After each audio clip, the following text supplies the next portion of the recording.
how to delegate. You're good at your job, you get promoted into management, and you don't really know how to leave your old job behind, or you've been in a job for a while, you get new tasks, new responsibilities. Maybe your boss starts delegating some of their stuff to you. I'll tell you what that means in a minute. And you've got too much on your plate. You need some help. What do? You delegate. The thing about it is most people aren't very good at delegating. Delegating means that you stay in control of what you're responsible for without drowning in the details. It's not handing over tasks.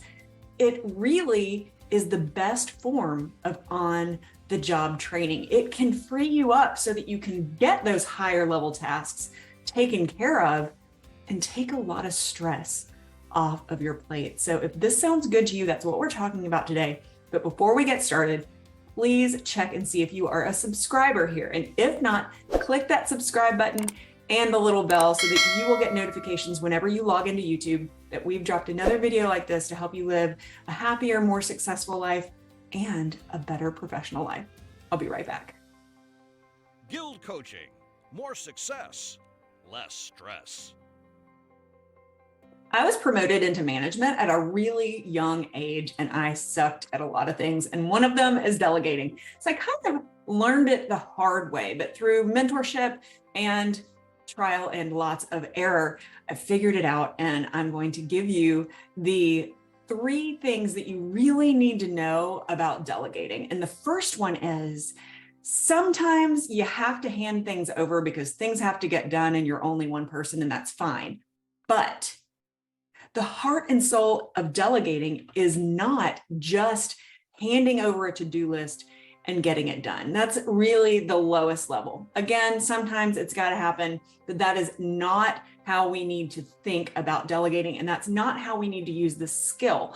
Delegating is a skill, and it's a skill that anybody needs to have. If you're a parent, you need to learn when and how to delegate certain things to your children to help them learn how to manage their life as they grow. If you're a manager, you need to learn how to delegate things to your team so that they can grow too. That's really the heart and soul, the essence of delegation is growth. So here's where most managers go wrong. They say, I don't have time to do this, and this. I'm gonna hand it to this guy because he can do it.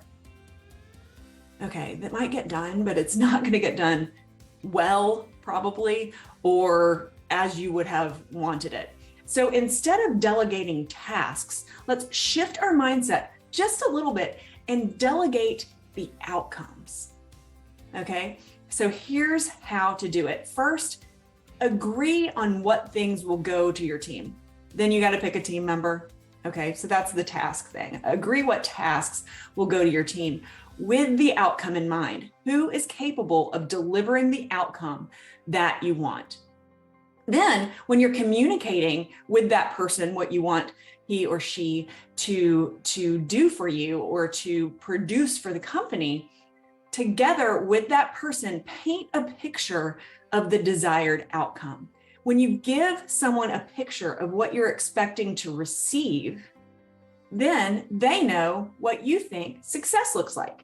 It's like anything that you ask someone for. If you ask your spouse, your significant other, or a friend to run to the store for you and buy some fruit, they could come back with mango, they could come back with banana. Well, if you really, really wanted apples, they're going to disappoint you with either the mango or the banana.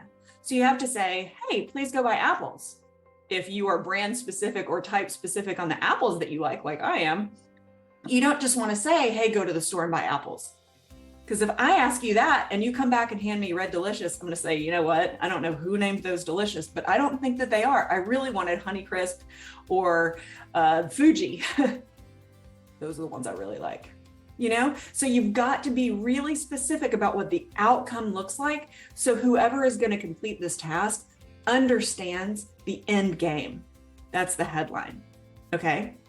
So agree on the end game. Can this person commit to delivering the outcome, the end game picture? Okay.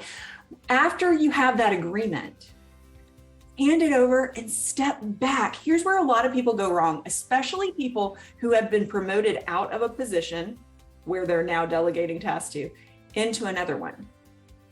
they're so good at doing the things down here in this position that they keep doing those things. Well, you've got higher level work here that you've been chosen to accomplish. So if you're still doing this job, you can't do this job as well. So you've got to hand it over and then step back, pre-agree with whoever is going to be handing you this outcome, pre-agree on your check-in schedule, pre-agree on the deadline, pre-agree on this. It's going to give them ownership. If you're micromanaging the outcome constantly, it's not going to be efficient. They probably also won't like you. Not that that's our primary goal as manager, but it sure is easier to work for someone who you like or respect than it is for someone who gets on your nerves and you can't stand, right?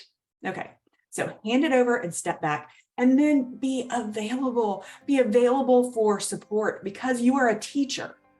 Delegating in this way is the best way to groom your replacement. And as a manager, it really is our job to look at the skills on our staff, on our team, and find people who may possibly be a rising star. So I'm always looking for my next replacement. Here at GILD, you've seen me add different coaches to our team.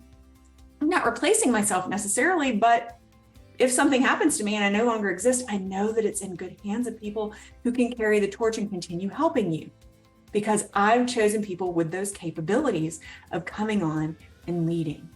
And that's what you're doing as well. And that is really what it means. Earlier, I promised you that I'd tell you what it means if your boss is delegating to you. It's a huge compliment. Your boss isn't just trying to take things off of his or her plate so that they have less to do. They're trying to train you and groom you so that you can be more and earn more. Okay, so it's a huge compliment. So if you're getting things delegated to you, ask the question, kind of flip this video around. Ask, what is your desired outcome? How would you like our check-ins to be on this? When are you comfortable with me coming to you with questions? Because I'd like you to teach me. I'd like you to teach me. And that will ingratiate you to your superior if that person is delegating to you. And now you know how to delegate to others.